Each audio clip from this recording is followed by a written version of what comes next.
తెలంగాణలోని ప్రాజెక్టులు జలకళను సంతరించుకున్నాయి. కృష్ణానది పరివాహక ప్రాంతంలో ఉన్న జూరాల, శ్రీశైలం, నాగార్జున సాగర్ ప్రాజెక్టులకు ఎగువ నుంచి భారీగా వరద వస్తుండటంతో గేట్లు ఓపెన్ చేసి నీటిని వదులుతున్నారు. గోదావరి బేసిన్లో శ్రీరామ్ సాగర్, శ్రీపాద ఎల్లంపల్లి ప్రాజెక్టులకు స్వల్పంగా వరద వస్తోంది. కడెం, స్వర్ణ జలాశయాల నుంచి దిగువకు నీటిని రిలీజ్ చేస్తున్నారు.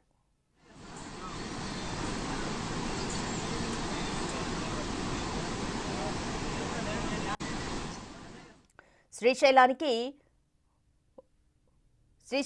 15,147 క్యూసెక్ల వరద వస్తోంది. శ్రీశైలం ప్రాజెక్టు పూర్తిస్థాయి నీటి మట్టం 885 అడుగులు కాగా ప్రస్తుతం 882.80 అడుగులుగా ఉంది.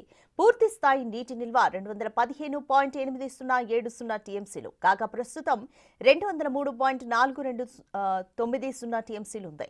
కుడి ఎడమ విద్యుత్ ఉత్పత్తి కేంద్రాల్లో పవర్ జనరేషన్ నడుస్తోంది. 7 గేట్లు 10 అడుగుల మేర ఎత్తి దిగువకు నీటిని విడుదల చేస్తున్నారు అధికారులు.